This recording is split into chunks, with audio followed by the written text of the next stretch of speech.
All right, glad to have everyone here. The bells are finished tolling, so we'll get going. Welcome to CatChat number 12, I think, 11 or 12. Anyway, really glad to have this weekly conversation, just a space that we hold for community dialogue about various things related to race and social justice and looking at things from different perspectives. So we're really excited today to have a couple of alumni joining us to add to the conversation of their experiences here at Linfield and then beyond the Linfield campus and then beyond into their careers, and hoping to look at inclusivity and what that means versus assimilation, but also what does it mean in action in the culture of an athletic team. What is inclusivity and how do we foster that? So that's the broad question. As always, we are welcome to share whatever we want to share, and this conversation goes wherever it needs to go. But we ask that everybody is respectful in listening when somebody is speaking, and then also just be respectful in offering things up. So sharing things from your own perspective, from your own lived experience, and being respectful of each other in this space. So that's what we've got. We'll turn it over to Gary. Gary, you want to go first? Sure. Okay. I think everybody already knows me, which is maybe at your displeasure, but here it is. I have the distinct honor today to introduce none other than Thomas Ford. Thomas was part of the national championship football team and part of my track and field team, part of our 4x1 that won conference, etc. Outstanding young man, which is why I asked if he would be willing to share some of his experiences with us today. He is currently on the football staff at the University of Washington. Just before that, he was head coach at Simon Fraser. Before that, he was coaching at the high school level up in the Seattle-Tacoma area. So with that, can he go now? Is that right for you guys? Well, actually, and Doug's also going to introduce Nate. Oh, right. Yeah. Yeah. Thanks, Gary. Yeah. Well, I want to make sure we Nat introduce herself too. We can't forget the Fab Five introductions.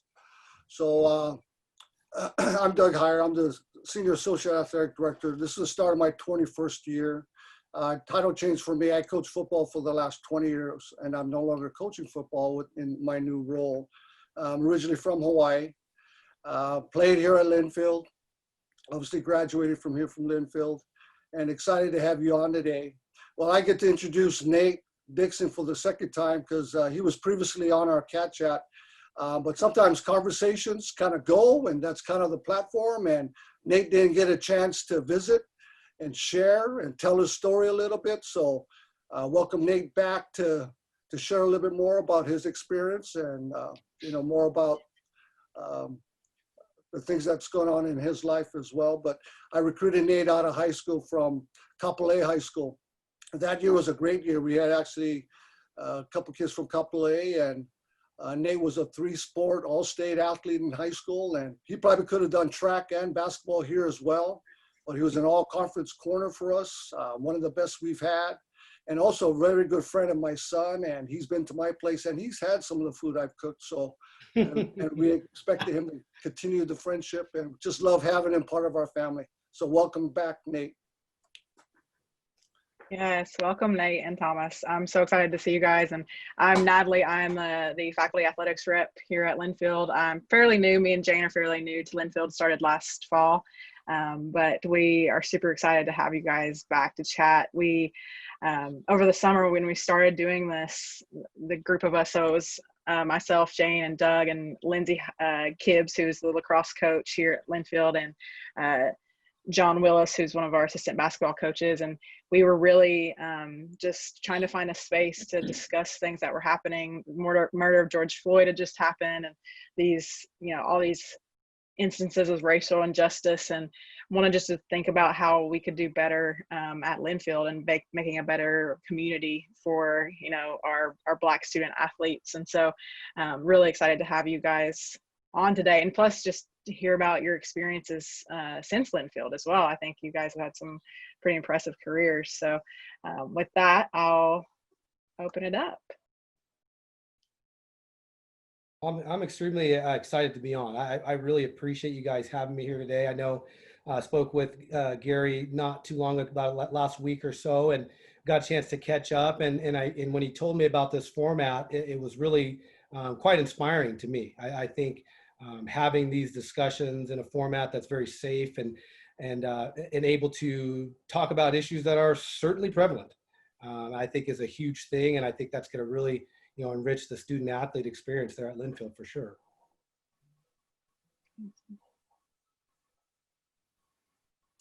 Thank you. Why don't you guys, actually, Thomas, let's start with you. Thomas, tell us a little bit about, kind of the trajectory of your athletic career, where you started, how you ended up at Linfield, where that took you. Sure. So, I'm from Seattle. I went to Mount Lake Terrace High School, and in high school, we weren't very good. Mount Lake Terrace is not really known as a football school when I was there, more of a basketball school. And so my recruitment was a little bit strange. I had some in-state schools. That was when Western Washington still had a football program, so got heavily recruited by them and Central Washington, and then really just kind of a handful of Northwest Conference schools. Linfield was actually the only school out of the state of Washington that recruited me. And I'll never forget it because Joe Smith, obviously current head coach now, he recruited me.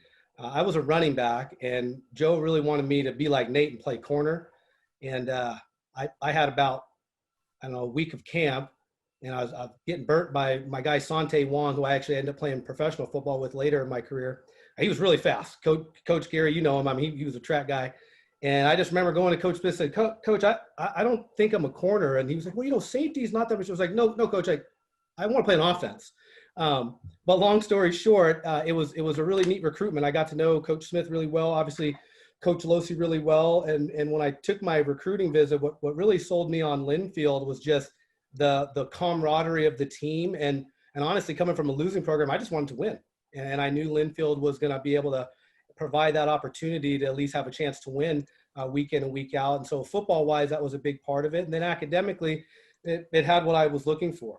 Obviously I went into education, physical education specifically, and just comparing programs, right? My family was really into value at the time. And I probably could have went to school at Central or Western a little bit cheaper, but the value in the education just wasn't the same.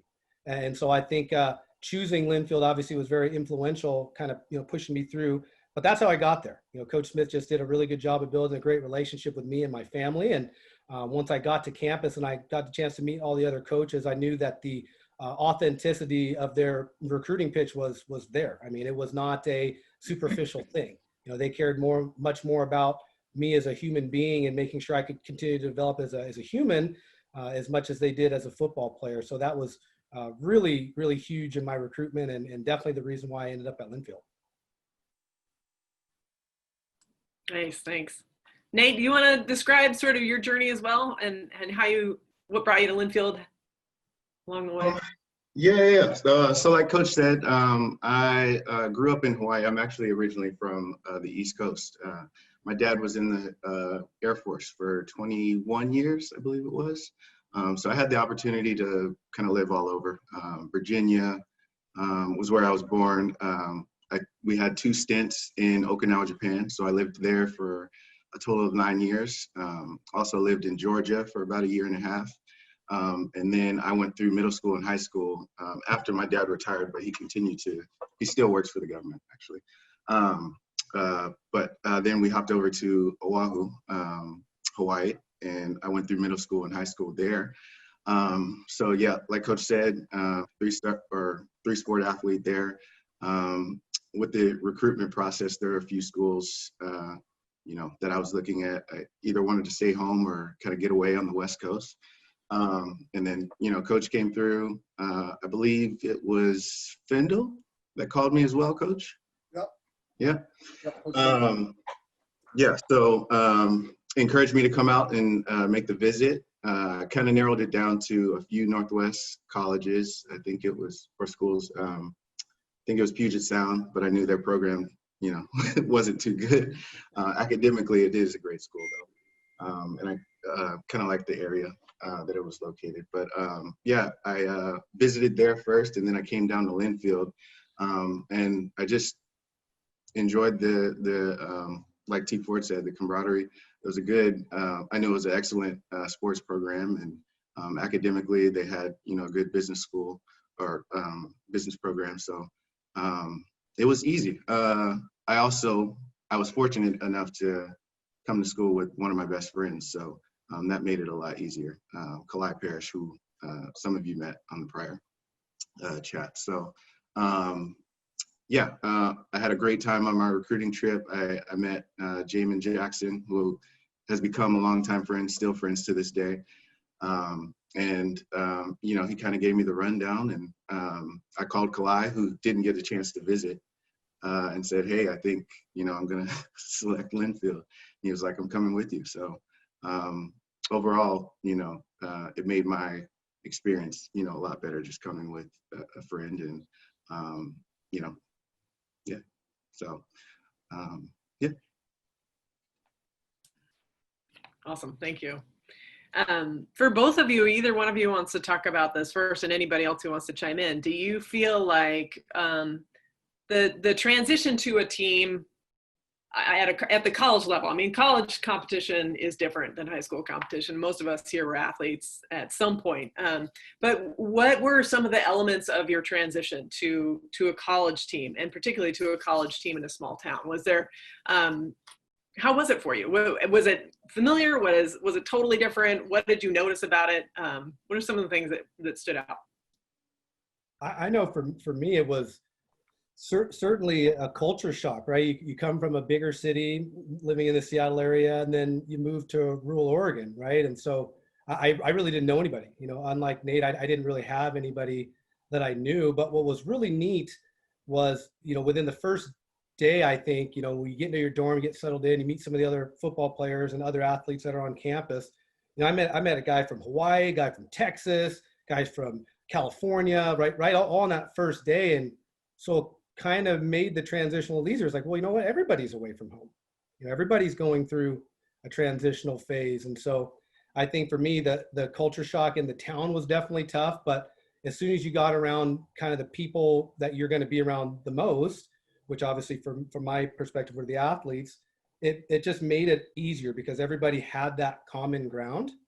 Everybody had a similar interest. Everybody had those experiences to share with one another. So I think that transition, or I guess that part of the transition, made it a lot easier.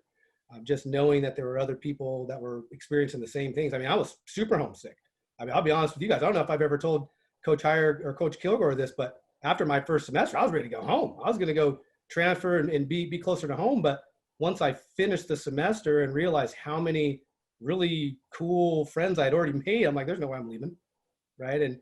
So I think my transition was probably a little bit different than maybe others that have lived in a rural area, just because it was so different culturally once you stepped off of the campus. So overall, I'm glad, obviously, that I stayed, and it's been a huge part of my life. But definitely that transitional phase was different. But again, having people that had similar interests and that were all doing the same thing was extremely helpful.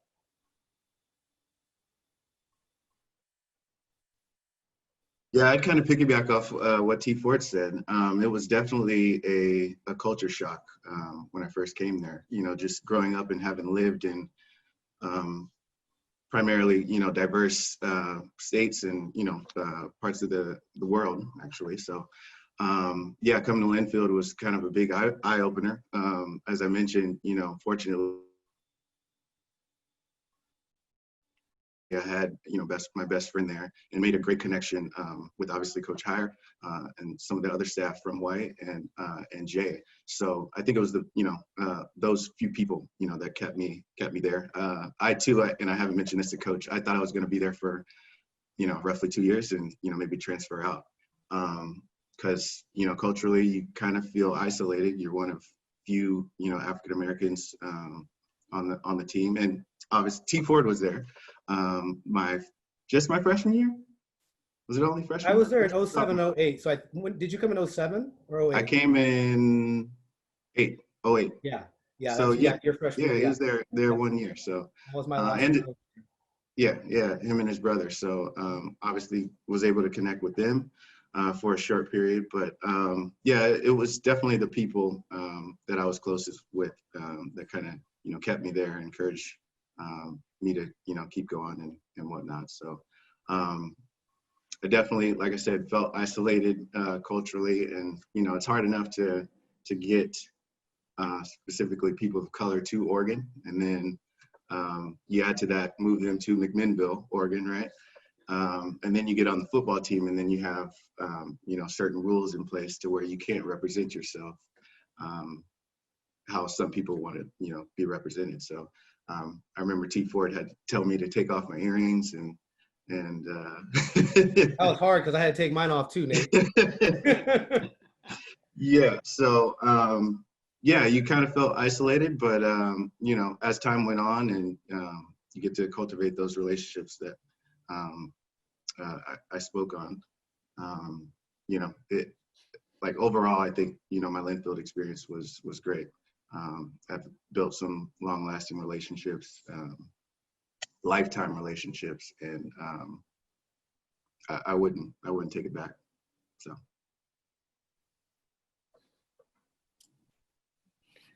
Excellent. I'm curious about, I've been curious about this a little bit more recently. We've heard other student athletes, both current student athletes and former student athletes, say that when you recognize that you're in the minority on a campus, right, that you're underrepresented, basically. there are fewer Black students on this campus, that there's a lot of pressure that goes with that. And so and I just was reminded of this on last Friday, when, as soon as RBG died, I went back and watched RBG, and she talks about being one of 9 women in law school, and the pressure that she felt to answer for her whole gender in that position. And so I'm wondering if you two can talk a little bit about that, did you feel pressure in that role?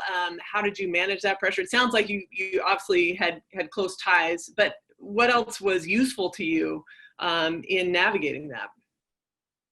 Well, I think, you know, being able to be 30,000 feet in the air now and seeing it for what it was, I mean, there is a tremendous amount of pressure. You know, there was. You know, I think it was very helpful. There was a guy, Barry Tucker.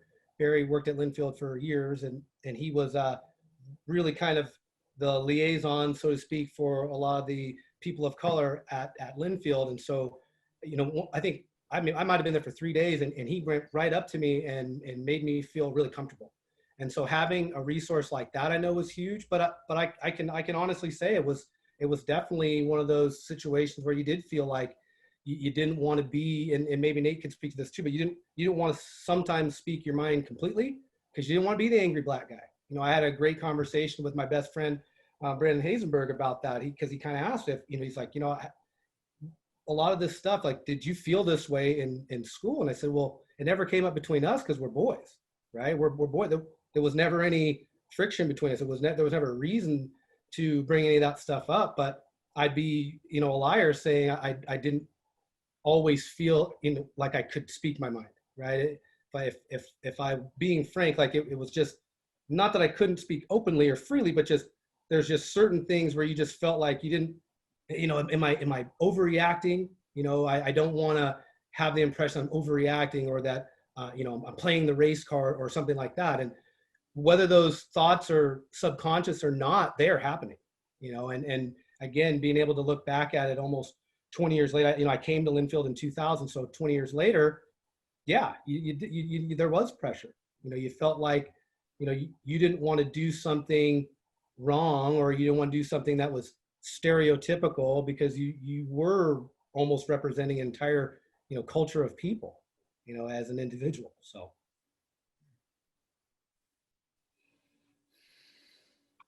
Yeah, I mean, you know, similarly, you know, you kind of, like I said, you feel isolated to where you don't want to, like you said, you know, you kind of don't want to be that guy, and knowing that, you know, you're, you know, essentially representing your race, you're representing, you know, your people. You don't want to, you know, bring up topics that might make, you know, people uncomfortable. And that's something, you know, that I'm kind of dealt with, or dealing with, you know, dealing with at work, actually. My department that I work in, for those that don't know, I work at Nike. And, you know, globally, fairly diverse. Nationally, fairly diverse, but here in Oregon, have a hard time retaining, you know, people of color. And then as you get, you know, deeper into the company, looking at departments and then looking at, you know, teams, I have a team of 5 and I'm the only minority on that team. So it's a similar kind of situation to where, you know, you feel like, you know, you have to have these conversations, but at the same time, you don't want to make people uncomfortable. But obviously this day and age, you know, that's what it's all about, is having those difficult conversations and kind of moving the needle and moving towards, you know, certain things that we're trying to attain. And, you know, so yeah, you do, to answer the question, yes, I did feel a bit of pressure. But, you know, it was kind of tough to kind of get your thoughts and points across to, you know, a team that's not, or culture, I guess, that's not as diverse. So, yeah. No, I thank you guys for sharing that. And I'm thinking the whole time, so I identify as Native American. I'm part Cherokee and from the reservation. And I know when I went to college too, I was like kind of the same, where I was still understanding my own identity and how to speak about it. And like you said, not trying to make people uncomfortable or, you know, anything like that. And I'm so thankful for you guys for being here today. And like, I don't want to tokenize you or anything like that, but I also would love to hear if you guys thought if there was anything, and just in both of your experience too, since you've left Linfield, of like just things that maybe you see now looking back that we could do better. So like you said, the policy around how you present yourself, and we actually, I think, have changed that, right, Jane? And Gary, like we've made some steps there. But any other thoughts that you have, and on maybe what at the college level or university level now we could maybe do across campus, so maybe not just within athletics, but as faculty and staff too. Well, I think things like these conversations are critical. One thing that I was really proud of at Linfield was we had a Black Student Union at the time, and at one point I was like the vice president of the group, and that it just felt like a space to where that pressure was gone, right? You were no longer the minority in that group because everybody had some shared experiences. So I think having groups like that, having talks like this are things that I think are going to really excel this process at Linfield. And honestly, you know, looking back, I really wish we had this format, you know, this kind of open dialogue at the time, because like you, Natalie, I at the time, you know, I was at Linfield, I was still developing my identity on who I was as an African-American, really a biracial American. My mother's Filipino, right? So I, you know, grew up my whole life in 2 cultures, neither one necessarily being the majority culture of the people I was around. In high school too, it wasn't like Mount Lake Terrace High School was super diverse. I mean, we were much more diverse than say Linfield, but still, you know, thinking back to this day, you know, there's probably 10 Black people that I was really close friends with in high school, right? And so again, just having this space for people that might be having those same feelings of, you know, trying to figure out who they are, trying to figure out their cultural identity, and knowing that there's other people going through those same struggles, I think would be really huge for, you know, students at Linfield now and moving forward. Yeah, I would also say, I think it starts with your students and your student athletes. You know, those are the, you know, people obviously, you know, going through, like you said, that actually they're, you know, developing themselves and trying to figure out their identity. So I think you got to give them an opportunity to speak their voice and maybe their, you know, opinions on how things, you know, can change and how they can improve, you know, the culture of the school. Something that we're doing, you know, at Nike is developing, you know, a few different task force and, you know, bouncing ideas off of each other and, you know, presenting these to the leadership teams and kind of trying to come up with different policies or different, programs to where, we can improve our retention of people of color, and just the overall experience for, our candidates or, whatever, whoever it may be. So I think you start with the voice of the student and having these kind of conversations, allowing them to present ideas. It's obviously kind of hard for us to, kind of give feedback. We're not, as involved as they are. So yeah, I think it's giving them the opportunity to, speak their mind and bounce ideas off of each other or with the faculty and whatnot. So that's my 2 cents.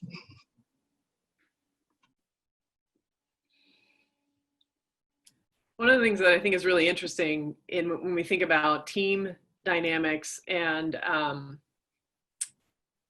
then inclusivity is, we've all been on teams, and like you said, there's certain requirements. Everybody takes off their earrings, right? And some of that might be safety, and some of that might still feel like your who you are personally is being compromised. But how do you find a blend that's supportive? Because one of the things that's looking at, when you look at the coaching staff, the administrative staff, the faculty, the best analogy I can think of it is kind of like the landscape. You've got the surface landscape, which is all the students, and that surface changes throughout the seasons, changes throughout the years. And then you got the tectonic plates underneath that are moving too, but much more slowly, right?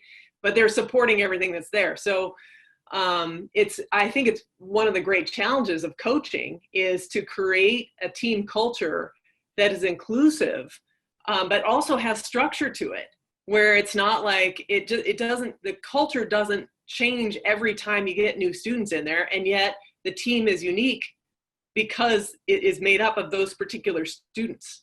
And so I don't know if you guys, I don't have a grand scheme of where that conversation would go, but I'm wondering what your thoughts are on that. How do you blend those two? Well, I think one thing for me, I was able to head the program at Stadium High School for 4 years and then up at Simon Fraser the last 2. And it is a delicate balance. And I think one thing that was really helpful for me, because obviously being a Linfield guy, a lot of my philosophies, a lot of the things that we did throughout the program came from my background at Linfield, but we did definitely adjust to the times, right? When you have different, because I mean, Coach Heyer, I know you can really speak to this. You've just now retired, but the kids now are different.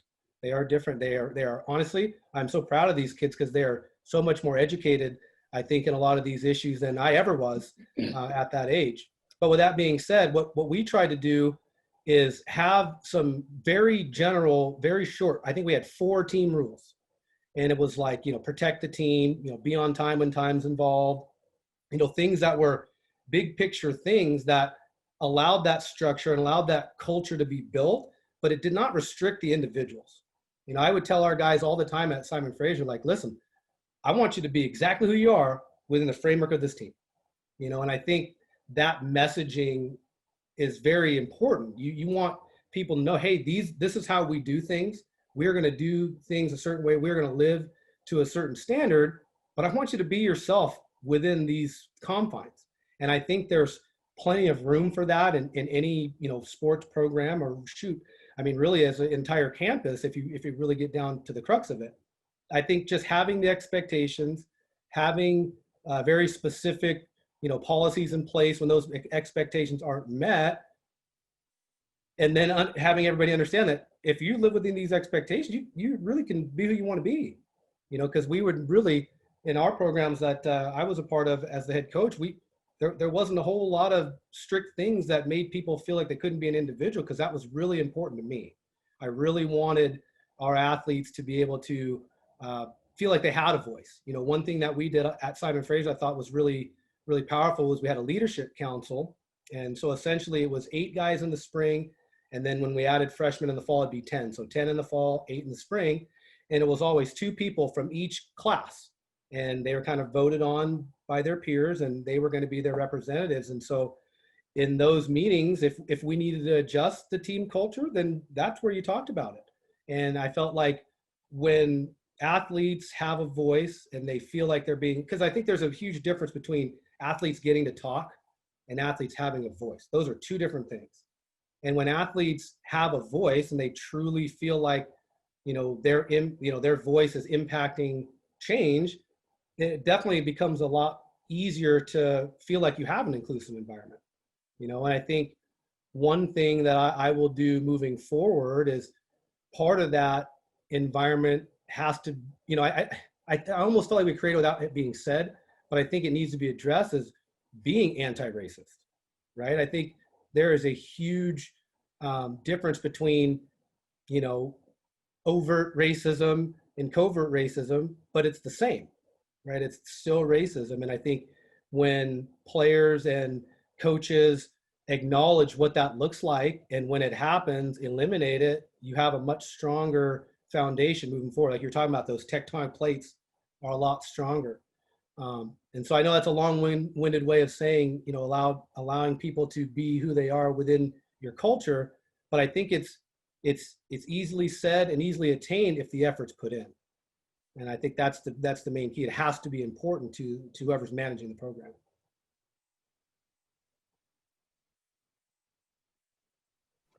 Yeah, I don't have too much to add to that. The only thing I'd stress is inclusivity, and like C4 said, is just allowing the either players or students to have a voice. Like you mentioned, this younger generation now, they're so much more involved and in tune with everything that's going on in the world, and they do have opinions that should be shared.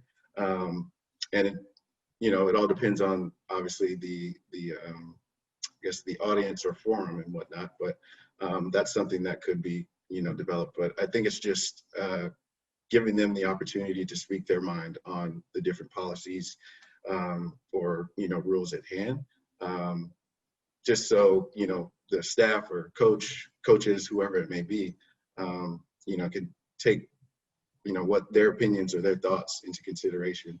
And if they disagree, that's fine, but I think it's just hearing everyone out.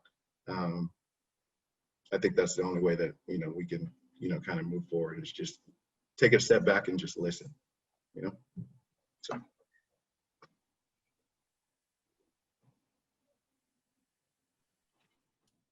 Thank you. Well, if I could comment, just a couple things you guys have shared. Being an athlete here at Linfield, being from Hawaii myself, back in the 80s, I felt the same way you guys both felt as far as the change, the culture shock. It took me a year to break my pidgin English. That was super hard for me. And even now, Gary hears it every once in a while when I get a little excited. So, and then of course, when I talk to family and friends from Hawaii, or even my work study kids who are in my office, I can be myself. So just having someone that's familiar to where you grew up, it makes it nice to have someone where you can be yourself. Same way, I felt the same way too about when I got here. I was ready to leave after my freshman year. It was way too much. And I was dealing with other things as well as school, football, but also my health. But, what kept me here was the leadership of the seniors. It wasn't the coaches, it was my peers. And it was not only from the academic standpoint, but more so about, the athletic standpoint, and made me feel accepted and looking at my future. And I was still trying to identify who I was and whatnot, but I had goals and felt that Linfield wasn't the place for me.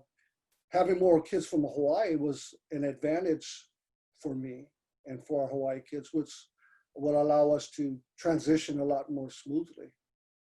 But I think, and I still believe that the empowerment of the change is going to be our kids, our student athletes. They're our future leaders. When I played, we were told, and this is the part of the culture I grew up in, is to be quiet. You're not allowed to speak your mind. In fact, one of our Hawaii coaches, when I came here, told me, don't blow it. Don't mess up. He didn't use those words, but he used a different adjective to make sure, words that I had to make sure that I couldn't mess up. He wanted us kids from Hawaii to embarrass him or the program or the school. in today's age, our kids are way more educated. And I just love the fact, and I learned from my kids. Yeah. My kids have taught me a lot about speaking your voice and doing it the right way, and just the information is in our hands. So I think that's so valuable, and we're learning even to this day from our kids, this generation, and I value that.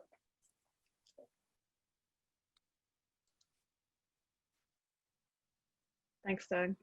We wanted to open it up too for anyone else out there that may have some questions. Feel free to send them in the chat or unmute yourselves. So I have a question for both of you guys, Natalie and Jane.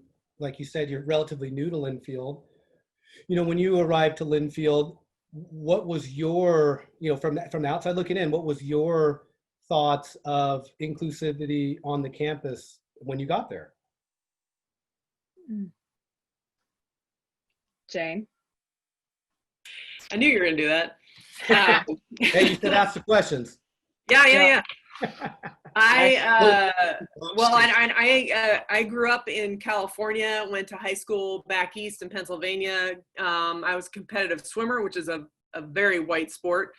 And then went to college at Berkeley and have been living in Portland for the last 20 years. So Portland, even though Portland's not the most diverse town, it's still, you know, there's a little bit more diversity than McMinnville. And then just recently moved to McMinnville, and I freaking love it here. I love it. I mean, I love that small town feel. It feels great. But for me, it was eye-opening, I think, to see, like, if one of our other students commented on this, what really drew me was the commitment to diversifying the campus, to making sure that we had opportunities for first-gen students, and that we're actively pursuing them and giving them scholarships, and making a new pathway available to families through that route. So that was really impressive to me, and it was definitely something I remember when I interviewed with Gary, that was something that I was like, this commitment is huge to me. I love that we're doing that, because academia has been so unattainable. It hasn't been available to everybody. And then we measure, as a culture, as a society, we measure people by how many degrees you have. And so how's that fair to me? So I really appreciated the commitment that Linfield was making. I was struck by, and this is something a previous student had mentioned, that we do have banners up that say how diverse we are, and that didn't quite match with what I was seeing. But I also, you know, been a white person my whole life, and so I find it, I want to understand the experience, the lived experience of our students of color, without putting them on the spot and making them tell their story over and over again. But I do want to understand, like I said, the pressure, you know, or what does it feel like to be, to not see yourself reflected in the leadership. And that's where, that's what prompted me as far as CatChats go. That's what I'm really curious about understanding. I know what that's like as a woman, and particularly as a woman in my 50s, I know what that's like, because I've lived through potentially more sexism than, say, a 20-year-old, right? But yeah, so that's, I don't know if I'm really answering the question, but I see where we want to be in some ways in which we've committed to being a diverse campus and supporting diverse populations. I see it's a little bit of sand underneath my feet, though. I feel like we're slipping a little bit. I'm not totally clear on how we're gonna get there, and I take ownership of that, because that may be that I have not, you know, fully taken the time to learn all the initiatives that we're doing. But that's where I feel where I am right now. Yeah, and I have an interesting path too. I grew up in a reservation in the rural South, but when I went to Tennessee for my undergrad, to me, Knoxville was like a big city and huge. And my roommate was from DC, and she was Dominican, and she was like, "This is so country. What are you talking about?" Like, she was just like, but it was very black and white. It was, you know, you have a ton of black athletes, and then when I went to UCF, Central Florida, for grad school, that was so much more international. Like, we had so many more international students, and I was just exposed to so many different cultures, like, globally. And then I came out to work at Nike Within 7, the Native American initiative. And when Nate was talking about how you know, it is very different once you're on the like world headquarters and you see where the people of color are. You know, it's kind of, it's not, there's still a lot of work to do. And then coming, you know, going back into academia, it's been really interesting coming to Linfield because I, you know, heard about how great the athletics program was, but then there really aren't that many Black athletes to be. I mean, we have a huge Hawaiian population, which is awesome, but I definitely want to see more of that. And I know, and as Oregon's a pretty white state, you know, and even the Pacific Northwest is a general, but I do see, like, I feel like there could be more representation, and especially, you know, on the sports that are traditionally kind of very heavy populated by Black athletes. And so it makes me wonder if there's people out there that we're not recruiting or that we're just missing out on. And also on Native side too, we're like 30 miles from Grand Ronde, and we don't have, like, we have a handful of Native students, and we don't have a Native student group here. And I know there's been a little bit of work done, but there's still a long way to go. And so really, it's just, for me, it's just like trying to hope and be a part of creating that change and keep bringing those conversations up. And when people they talk about study abroad, which is great, and right now, I mean, we can't do that, but I'm like, well, what about things that we can do to expand our horizons just in the United States, like taking kids to, you know, reservations, or maybe some of these areas that need rebuilding, you know, or need help. And so that's kind of, I try to kind of push the boundaries on that end. But yeah, I mean, but again, the community, like Jane said, it's just such a friendly community. And it's been interesting, just even this summer, seeing just the recent events. There was kind of a police support rally in downtown McMinnville that was pretty stark and very, you know, white. And then last night, actually, I was just my partner down on 3rd Street having dinner, and a couple behind us, a white couple, was having a debate about Breonna Taylor and what had happened in that case. And it was kind of great because the woman was kind of trying to convince the man of like what was why were the issues there. And so I do think everyone in the community is having more of those conversations, which is good and very much needed, because I see it in our students, and I forget, you know, I'm not that much older than them, but they've just never had to have these conversations or had these challenges put in front of them, and haven't just been exposed to it. And so trying to kind of bring up that, just expose them to it and make them think a little bit more about it. Because in sport management, what I teach, I can't teach without talking about the players' strike in the NBA, or just all the movements that are going on at college level right now. It's like, I would feel like I would be doing a disservice to the students if we didn't talk about those things. And even if they're not comfortable discussing them right away, just kind of trying to plant those seeds. And I was going to ask you guys too, you know, with what's all happened this year, and Breonna Taylor's just heavy, I think, on this week, the news and stuff like that. Do you guys have ways that you kind of find to cope and to just process that with, you know, also trying to do your jobs and live your lives? You know, it's funny you say that, because I really have given this a lot of thought in the last few months. And I know there was a 2-week span where, you know, we're watching videos of Ahmaud Arbery getting, I mean, literally murdered in the front of the street by civilians. Breonna Taylor gets killed, George Floyd gets killed, and it beat me down. You know, it was extremely difficult on the psyche of, I think, a lot of African Americans, to see that my whole life I've been seeing this stuff, and it is still happening. It's still happening. And I think what was really cool about that period of time is, as down as I was, it showed me how many allies I really have. You know, so many of my friends just called to see how I was doing. You know, I mean, and really, when you think about it, a lot of those friends were friends that I met at Linfield. You know, and most of them were white, right? So it was eye-opening in the fact that, yes, this is really hard to witness this in real time, be a part of this, feeling like, when is this ever going to change? But at the same time, was really positive and really uplifting that other people cared. I wasn't just feeling that. Other people cared enough to make sure I was doing okay. Other people cared enough to go, hey, this is not okay. We are seeing that this is an actual problem. And so as hard as it was, and you could ask my wife, I feel like I was just down for like 2 or 3 weeks. As down as I was for those 2 or 3 weeks, there were points in that same time, and obviously moving forward, that I've never been more encouraged. Really speaking again to this generation of student athlete, I couldn't be more proud of their awareness and their willingness to not just sit back and be an observer, and I think my generation is very similar. I'm really glad that Coach Heyer said what he said about, his generation. It's been like, hey, be quiet, don't say anything.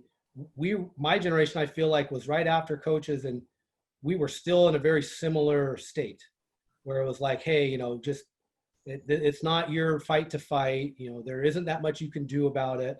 So just make sure you're not involved in any of that, right? Where I think this generation's like, no, we should not have to deal with this, and so I feel, again, as down as I felt those couple of weeks, I feel just as much encouragement and and being uplifted by the response, and it's not just people that look like myself or Nate, right? It's people of all cultures, ethnicities, backgrounds that are seeing that, hey, we do have issues, and we do need to confront them. We cannot sweep them under the rug and expect them to go away.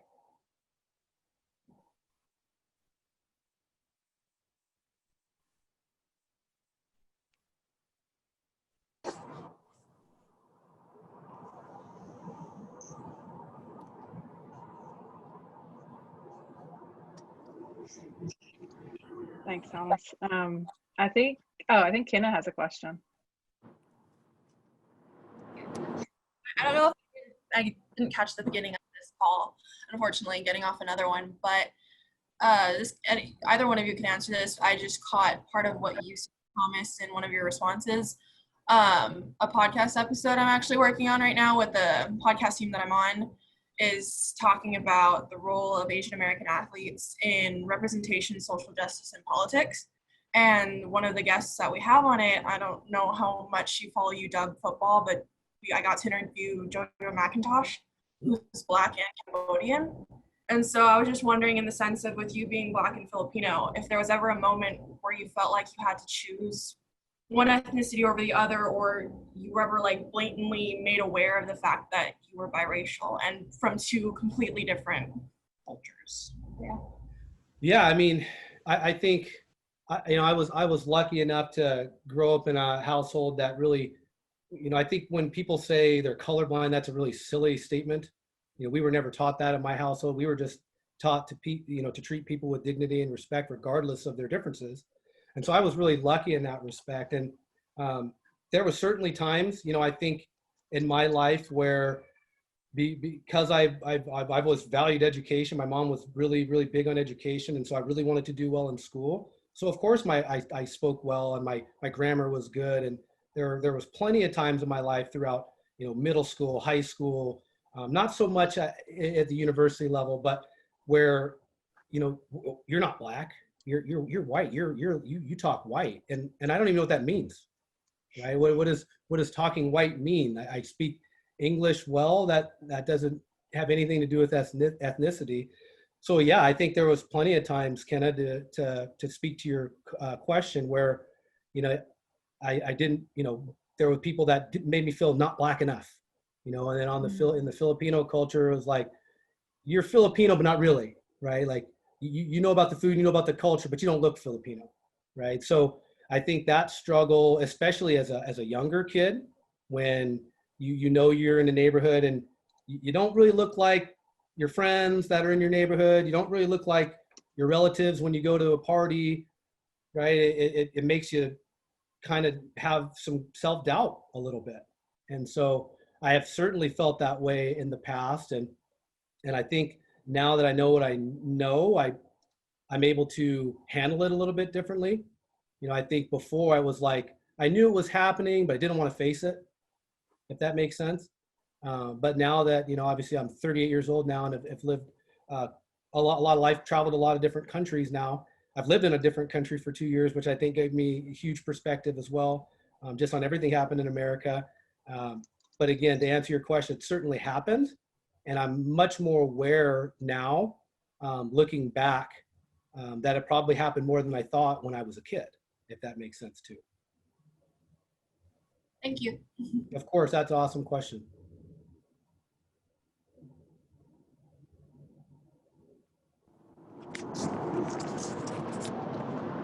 I have a question for the group. I'm driving, that's why I don't have my video on. It's probably not safe to have video on during that. But hi, everybody. I'm Coach John Willis, and thank you guys for visiting with the CatChat today. My question is this: as a member of a college athletic department, we are bringing student athletes in from multiple places, and we bring them into a controlled setting, into a controlled environment. How are we preparing them for a world that they're going to face once their time is done with us at our institutions? So specifically, I coach men's basketball. Right now, I have 18 guys on my roster. 12 of them are Black. 2 are Native American, and I only have 3 people who identify as white on my roster. And my question is, how are we in a world in which a human being can be shot while they are sleeping, and then the police only face charges for the shots that essentially missed them? Because that is the reality. So, and I'm open for discussion, for ideas. I'm not saying I have the answer. I'm asking you guys as colleagues, how can we prepare kids for that type of world where, you're right, somebody like Ahmaud Arbery can be jogging down the street and 2 people who are not even police can gun him down like it's a hunt on the Serengeti, and then not even be arrested for it? If that video doesn't come out, do they ever get arrested? So if anybody has any thought or anything they want to share, I mean, I guess I'm coming to you guys as a colleague for support in that aspect. And that's to anybody who's on the call.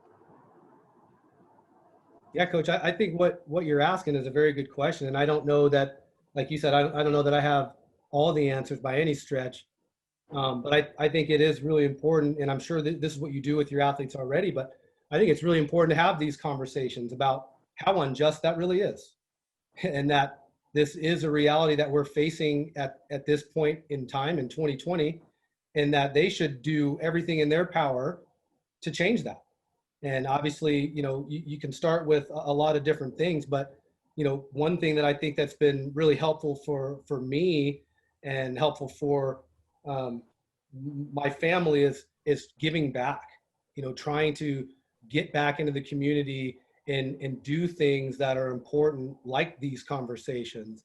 I think, obviously, when you're talking about this kind of stuff, there is no easy answers, but I do think that the responsibility of us as coaches is to inform them with the facts and make sure that we're helping them cope. Because I know for us at, for example, at the University of Washington, this was a big deal, to our players and our coaching staff. And, we had multiple team meetings surrounding these issues.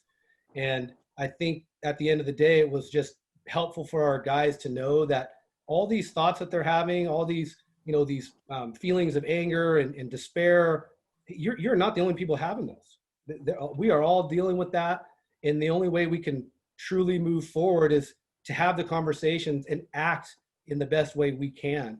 And I think, obviously, like I said before, one of the best ways is when these guys are finished, wherever they reside or wherever they go, try to be involved in the community they came from. Because I know for me, getting back to Washington, I've been able to do that a lot more over the last 8 years than I was, when I was in Oklahoma and things like that. So just being involved in the smallest things, like maybe just volunteering, once a week at the YMCA in your local town, or whatever it may be, just having those conversations, getting back to your community, and making sure they do know that what those feelings that you have, Coach, and that I know, a lot of us had, they are real, they are valid, and they are not to be, just pushed to the side any longer. And I think our players just need to know that we're there for them, and we're going to do our best to help guide them in the direction that will influence positive change. Thank you for responding. A gentleman who plays for you guys, Devin Cope. Yeah. He is I've done some work with him, like while he was in high school at Gonzaga Prep. Well, that's awesome. And his family and stuff. So he speaks really highly of you guys, as a staff. So I know you guys are doing a job up there. I just was, really wanting to know, just hear what somebody else was doing, right? Just to hear what somebody else, just to gain some encouragement. So thank you. Thank you, Coach. Hey, John, if I could add, Yeah, but you think about when I got into coaching, I always thought as my role as a positive figure for the kids that you're working with. And I take it to another level. The kids I'm coaching, I'm their dad. So as you work with these kids, you think about your role as a father figure. And the first thing you do as a father is you want to take care of your kids, and you want to protect your kids. And then you want to ensure that your kids are in an environment for a great experience at the college level. So, the best way is, like Thomas said, is these conversations, but also letting them know that you are the one that's going to help them, and you're the one in their best interest to make sure that they're going to be in an environment where they're going to be safe, where they're going to get a great education, where they're going to have a great experience. But I think that role as a father figure is very critical as a coach, and I really believe that. And being on that level as a person who is out for their best interests is critical for these young men, especially when you're dealing with such adverse topics that you're going to talk about. And so being a dad, and you're a dad, and you know how it feels, and you got to love these guys. And, that's right. And I can speak to that but by the two guys sitting on the screen, both Coach Heyer and Coach Kilgore were certainly like father figures to me. When I was at Linfield and beyond, I talk about this all the time. Coach Kilgore, he's probably the best coach I've ever had in my entire life. And I had some great coaches on the football staff. Doug Heyer is the man who, helped me learn football. Everything I know about football came through Coach Heyer.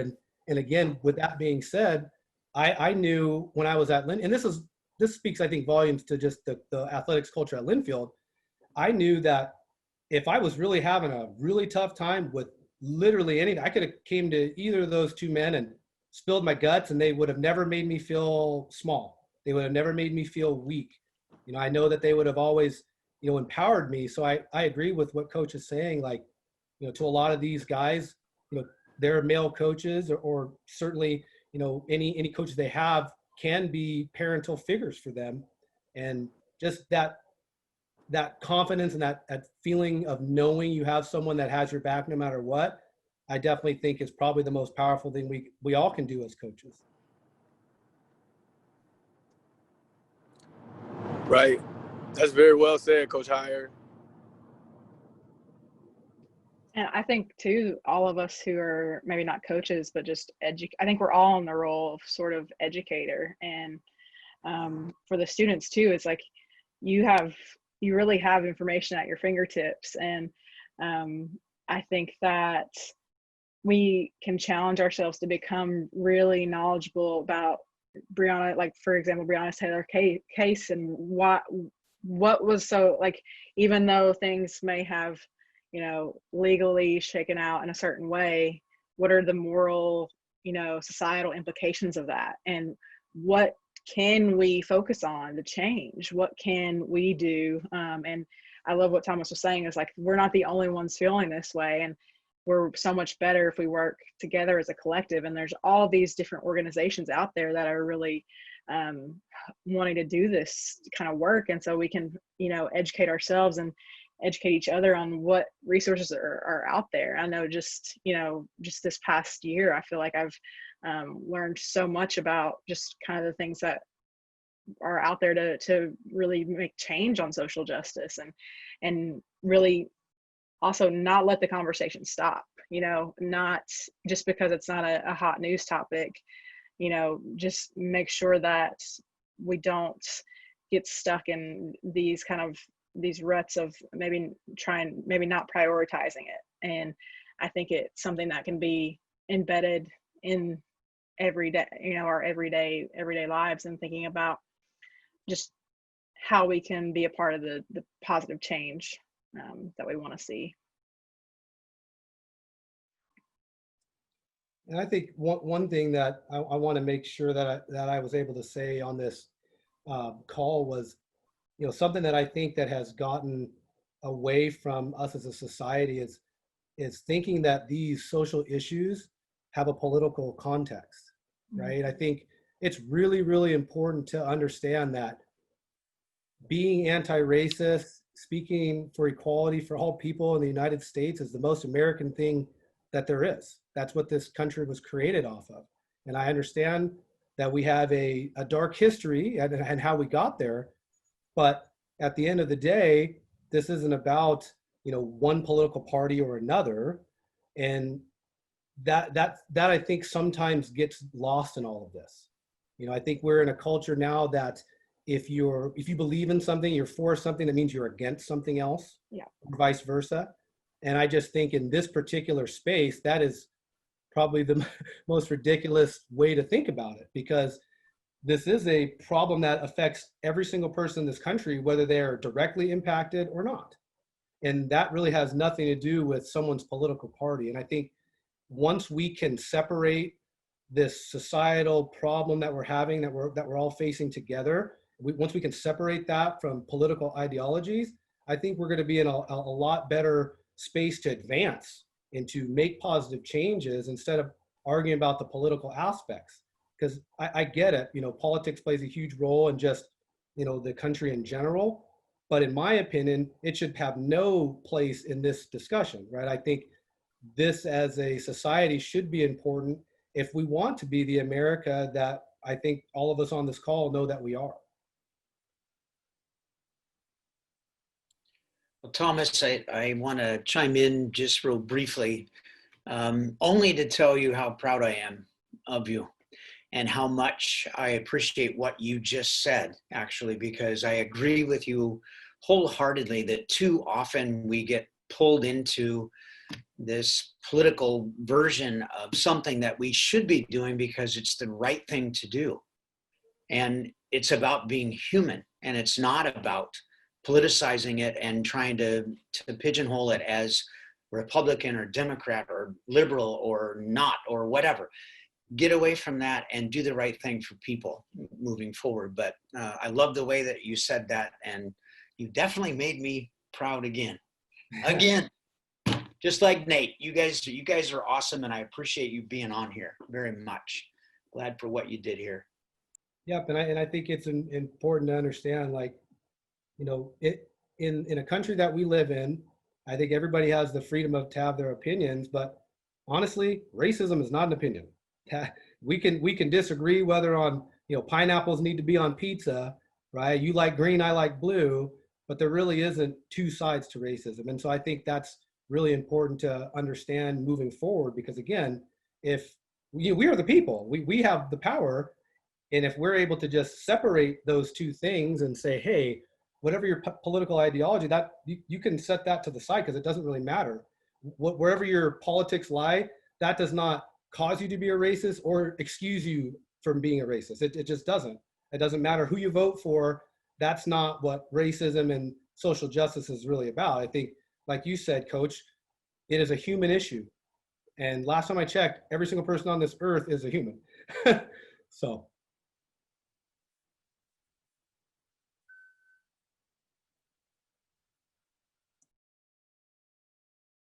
I think I shared this with another group not too long ago, but when we, Thomas, you were talking about traveling, and my husband and I were really fortunate to travel for about a couple of years ago, and went to so many different countries. And one of the countries that we went to had over 70 political parties.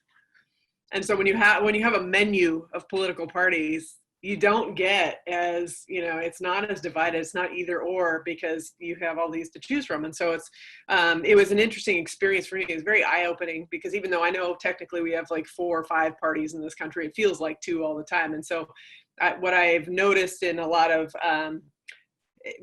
what happens is that either or thinking slips into a lot of different places. We're really accustomed to that in our political system, but then it also goes into, you're either this or you're that. And social media has made it really easy to classify people by you're either this or you're either that. And that's, I love what you said, because it's just a great reminder that in general, nobody is ever either or. Like, all of us are so complex, and even if you see one thing in common, that doesn't mean that everything you have is in common. And so there's so much complexity, and that this is a humanity issue. This is understanding humanity. It's not we don't have to classify. We don't have to either or. And especially when we know that either or is just way too limited anyway. It's only 2, and that's not. There's way too many things to calculate into classifying somebody. I know I joke with people all the time. For me, I just have never been a person you're not going to fit me in one box. I think there's too much emphasis on these, man-made labels that we focus so hard. And exactly like you said, Jane, like, if you think one way about one issue, that does not mean you think that same way about all issues. And I think that freedom of being able to express yourself is important, but at the same time, understanding that there are going to be people that are going to have a differing opinion, and you know what, that is okay. In a lot of spaces, except for this space, in my opinion, right? I just think this is the one space.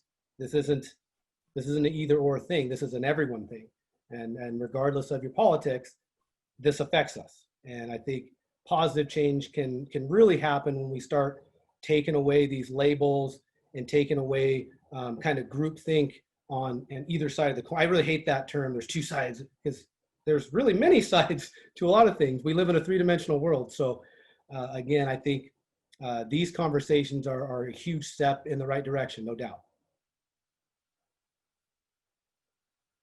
And I'm really thankful for you guys too, because I think we kind of call it the Linfield bubble here, and we get kind of stuck in our bubble sometimes. And I think it's good for us to think about too. And like, our ultimate goal is to prepare students, for the rest of their lives. And as you guys have kind of touched on a little bit, is like, this stuff doesn't end at Linfield. This goes beyond, it's our entire society. So I do appreciate that perspective that you guys can bring.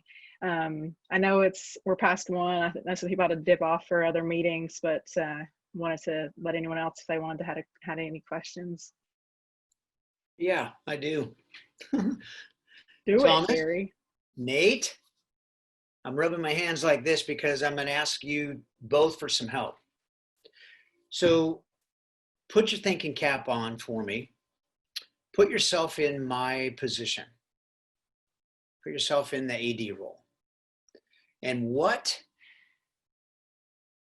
initiatives, what goals, etc., would you be considering right now? And think about where you've been. So T, think about, Simon Fraser, think about U of Dub, think about the high school, Stadium High School, that kind of stuff. Were there things that came through those experiences that might be useful for us to consider here? And Nate, the same thing. I know Nike they are making efforts. I know they are. But are there some things that they're trying that you think, gosh, hey Gary, I think you should think about that, and maybe we could, have that happen here. And if anything comes to mind right away, that would be awesome to go ahead and share it now. If not, that's fine. Just text me later or call me later. I can think of one thing off the top of my head, and it may be something that already exists, but I think what you're doing, kind of from the athletics perspective, is huge because there, you know, at Linfield, there is a huge population of that school plays some sport. Right. And I think if you were able to create some kind of council within the student athletes, you know, where I'm not sure how, you know, I'm not sure how you pick the people, but you know, each sport should be represented, and maybe multiple members from each sport are represented, and you can have real-time discussions on the issues that the student athletes are having now. Because again, like Nate said earlier, you know, I graduated in 2004. The issues I had are very different than the issues that someone that's graduating in 2021 may have. So I think having that space for the athletes, again, to have a voice, to go, hey, you know, Gary, these are some things that are going on right now that either we have issues with, we really like, because I think that's another thing that's really important for you too. Sometimes, I know you don't hear this a lot, but sometimes you need to hear you're doing a good job too, right? So I think just having that space to allow the student athletes to honestly speak freely with you. I think they do that within their teams. You know, I know most teams these days have some kind of voice for their student athletes or some type of liaison from the players to the coach. But in your position, I think it is really important for those athletes to hear from you. You know, I know that was something at Simon Fraser that Teresa Hansen, who is the athletics director there, she is phenomenal, but her and I talked about that a lot. She asked me kind of a similar question. I told her the same thing. Teresa, they just need to talk to you. They need to be able to have open dialogue with you, just so they know, hey, you are in their corner. You are a resource. You're an advocate for them as an athlete on that campus. Very good. Thank you. Nate, you have something that you'd like to add at all? No, I mean, I can get back to you on any thoughts or ideas that I have, but I think T Ford, you know, hit the nail on the head. It's just having that dialogue with your student athletes. You know, just being open, and I don't know if you know have, I'm sure you have an open door policy or office hours or whatever it may be, but just knowing that you care is huge. So I think voicing that in, you know, maybe a small setting or just to the entire team, like, hey, you know, I'm available. Here's my thoughts on this situation. If you would like to talk to me at any time, offer up your opinions. I think, you know, that's, you know, massive. So yeah, I think it's just having the dialogue with the players, honestly, because you know, they have a voice. And like we said, they're much smarter these days than when we were in school. So, well, I will tell you this, that we are very blessed right now because we have an absolutely wonderful group of people up here in the, you know, restructured the administrative part, but our SAC group, by and large, they have that ability. They have the voice, and they have the ability to work with each other, and then work with Jane as their advisor, and also Coach Casey Bunn, and having Natalie come in as our FAR has changed, you know, kind of some of the emphases that we have and so on. But I know that we're not there yet. And I know that you also know me well enough to know that I will not stop, and we'll just keep going until we get this sorted out the way that it should be. But if you think of other things that might be useful, you know, please feel free to share those. Kalia, can I put you on the spot? Kalia, are you hiding there? I'm here. You can put me on the spot, sure. Yay!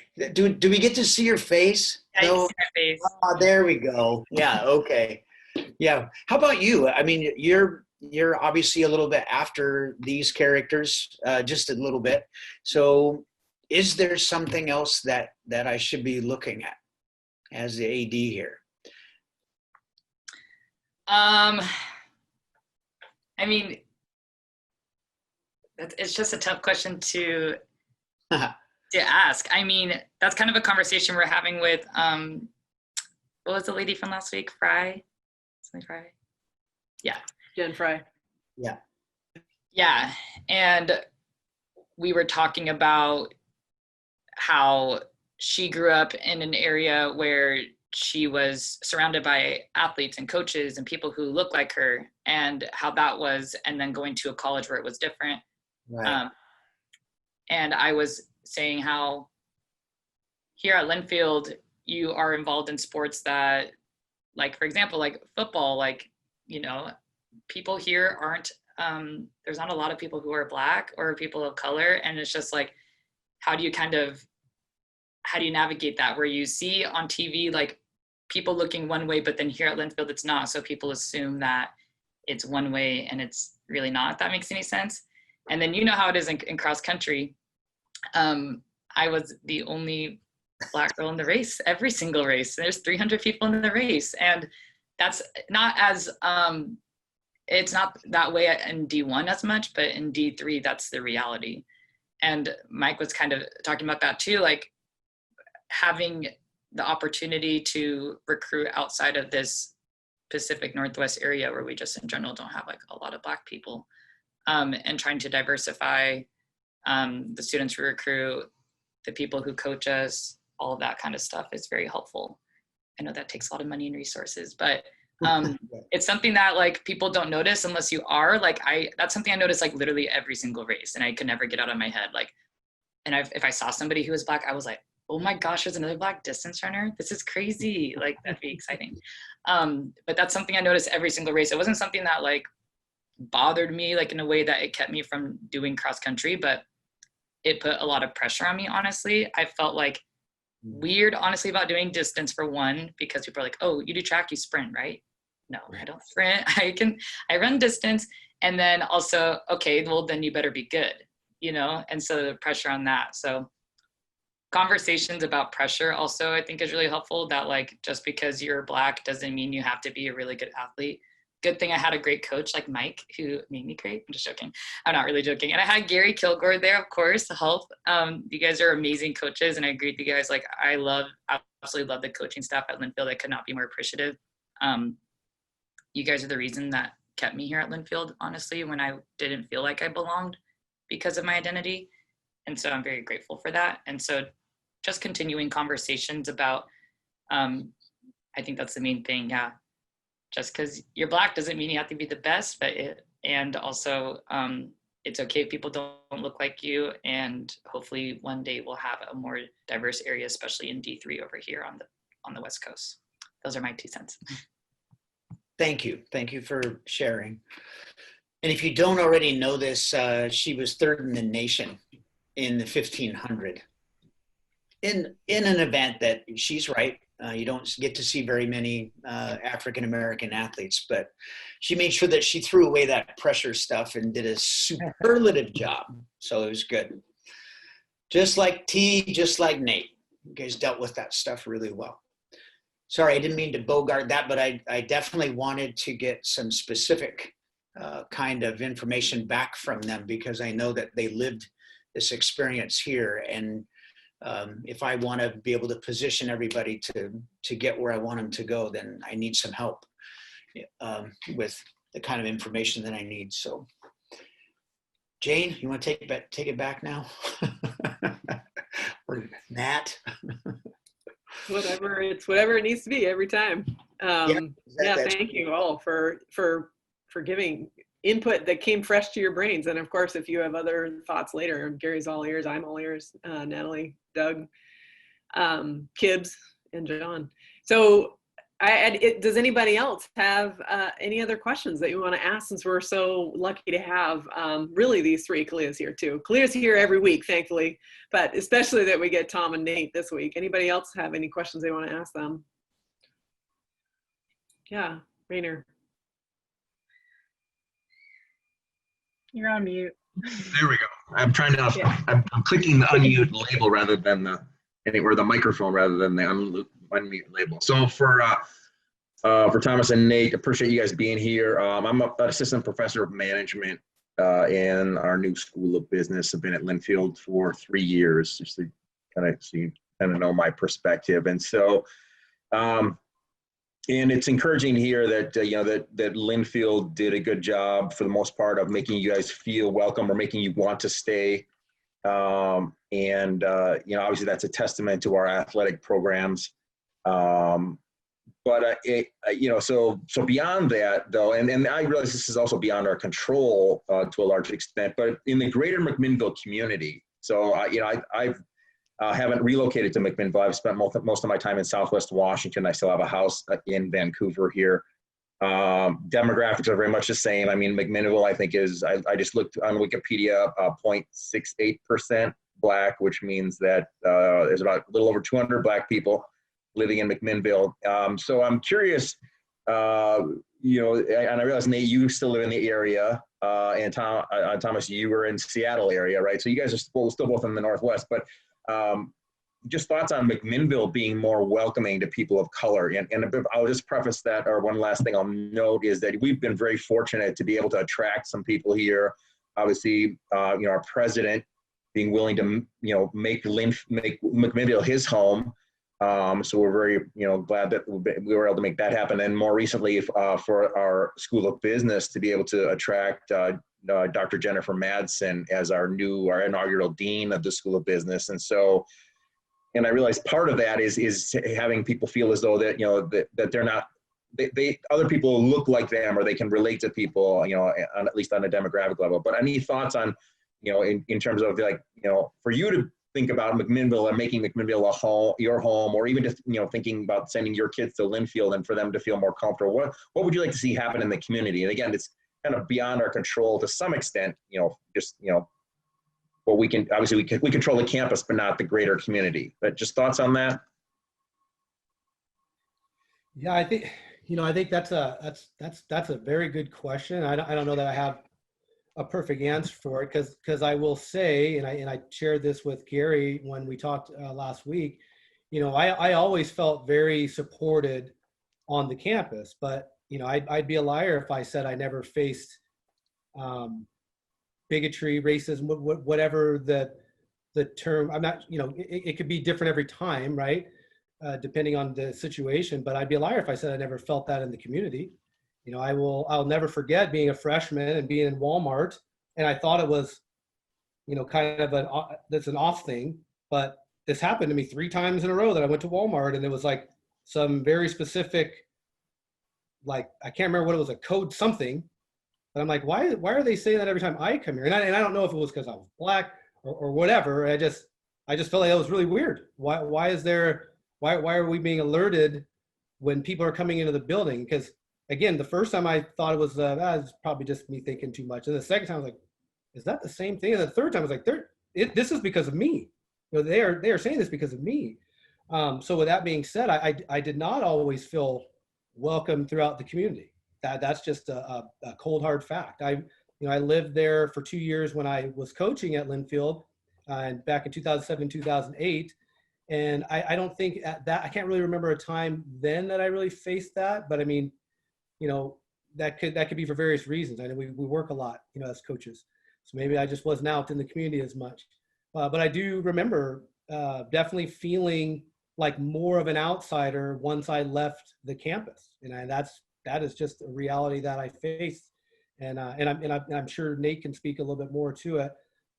Again, I don't know what the answer is, but I think the things that are happening now, and especially with what you said about just having more people that look like you within the community connecting with you, I think is really important.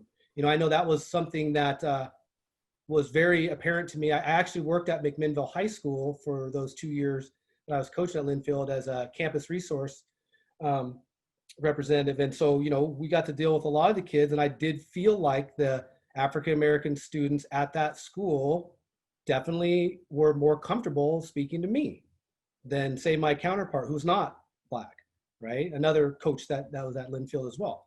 And so I think if there's ways to connect those individuals that are residing within McMinnville to the students of color at Linfield, if there's a way to do that, I think that would be very beneficial, because they do need to know that there are people that look like you in the community, and there are people that even if they don't look like you, right, that do care about you, and you don't have to feel like an outsider in the town that you're living in.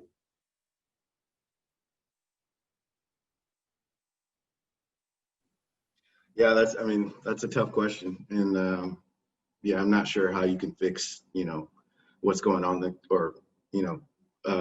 the experience, their overall experience in the community, outside of, like he said, just, you know, having the school get involved in whatever way it can. While I was there, I didn't experience anything in regards to things being said or done to me. I definitely, you know, got looks and whatnot, and I did have other, you know, teammates or students, you know, of color experience a few things, and unfortunately, you know, get in fights with some of the local community. So, yeah, that, you know, it was definitely felt there. I fortunately didn't, you know, have to go through anything or experience anything, you know, horrible or negative. But, you know, it's something that should be addressed and should be improved on. How we do that, you know, I'm not sure. But we definitely, I think, can get involved with the community a little bit more. And I know, I didn't know of any, you know, programs or anything like that while I was there to, you know, volunteer or help out within the McMinnville community. So I think, you know, having a bigger presence and letting the student body, you know, you know, more things that how we can kind of, you know, make a presence, I guess, in the community. So.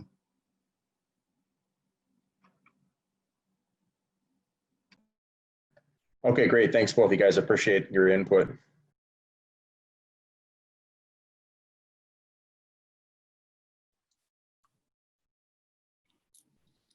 Any other questions? I'm sorry, I'm gonna have to, I need to get off. I have to go to another lovely meeting. T, Nate, and I'm gonna add Clea in on this because I put her on the spot. Thank you so much. I really appreciate you coming here. I know that the Fab Five, they have done just an absolutely knock it out of the park job running these every week. But I really appreciate you two taking the time out of your busy schedules to share your experiences with us. So thank you very much. Thanks, Gary. Thank you. And thank you all for being here. The link is the same every week. So Thomas and Nate, anytime you want to come join us again, feel free to share the link with anyone else too who wants to join. And we're really glad to have had this conversation with you. Thank you. Absolutely. It was a blast. Thank you guys so much. Go Cats. Go Cats. Go Cats. Appreciate you guys. Stay in touch, Tom. I'll see you soon. Alrighty. Thanks, guys.